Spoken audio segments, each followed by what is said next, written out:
नमस्कार, मेरा नाम श्याम सुंदर पालीवाल है। मैं राजसमंद के पिपलांतरी गांव में बेटी, पानी, पेड़, गोचर भूमि और वन्य जीवों को बचाकर लोगों को प्राकृतिक आधारित रोजगार उपलब्ध कराने पर पिछले लगभग 20 सालों से काम कर रहा हूं। हम लोगों ने ये कोशिश की है कि देश के सरपंच प्रकृति से जुड़े सरकारी पैसे का प्राकृतिक संसाधन तैयार करने पर काम करें। गांव में बड़े स्तर पर जल संरक्षण, वृक्षारोपण,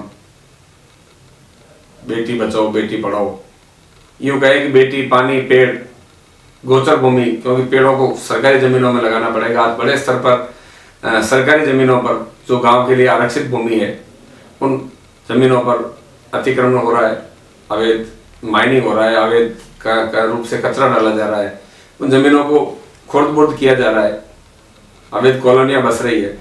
तो ये कहें कि गांव में बेटी का जन्म हुआ तो बेटियों के नाम पर पेड़ लगाना, पेड़ सरकारी जमीनों में लगाना, पेड़ों को पानी देने के लिए, पानी को, जमीन को पानीदार बनाने के लिए बड़े स्तर पर जल संरक्षण का काम करना, और बड़े स्तर पर जल संरक्षण, वृक्षारोपण का काम हुआ तो फिर वन्य जीव भी अपने आप आने लग जाएंगे और बचेंगे। तो ये कहें कि बेटी, पानी, पेड़, गोचर भूमि और वन्य जीवों को बचाकर लोगों को प्राकृतिक आधारित रोजगार, जैसे पानी हुआ तो किसान खेती करेगा, अच्छी नस्ल के पशु रखेगा, तो जिससे वन्य जीव भी बचेंगे, किसान भी आत्मनिर्भर होगा।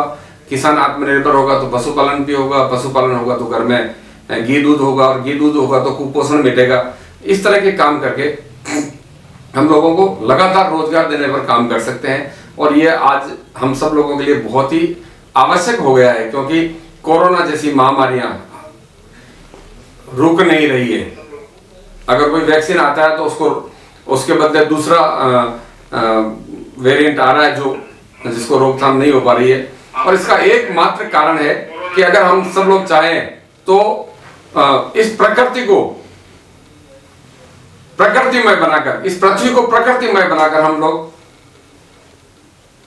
इन महामारियों से मुकाबला कर सकते हैं। आइए आप और हम सब मिलकर सरकारी संसाधनों से, सरकार की योजनाओं को जन सहभागिता से जोड़कर हमारे गांव में इस तरह के काम करें, हमारे कार्य क्षेत्र में इस तरह के काम करें, जिससे पानी की समस्या खत्म हो, प्रदूषण की समस्या खत्म हो, और ये बेरोजगारी जैसी बड़ी समस्या जो आ रही है वो भी खत्म हो, और हमारे गांव आदर्श गांव बने।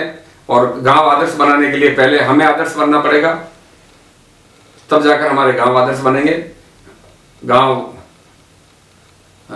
प्रकृति से जुड़े और फिर पर्यटन ग्राम बने, इस पर हम सब लोग मिलकर काम करें। क्योंकि देखिए, हमारा गांव हमारे लिए सबसे बड़ा तीर्थ स्थान है, और उस तीर्थ स्थान को विकसित करने के लिए सरकार और दानदाता अगर उसमें सहयोग करते हैं तो फिर हमें सबको मिलकर जन सहभागिता से इस तरह के गांवों का निर्माण करना पड़ेगा, जिससे गांवों से शहरों की तरफ पलायन नहीं हो। और ये पलायन एक बहुत बड़ी बीमारी फैल रही है, जिसको रोकना पड़ेगा। गांवों से शहरों की तरफ, शहरों की आबादी बढ़ रही है, गांवों की आबादी दिन दिन पर कम हो रही है, इसको भी रोकना पड़ेगा। आइए हम सब मिलकर इस पर काम करें। बहुत बहुत धन्यवाद।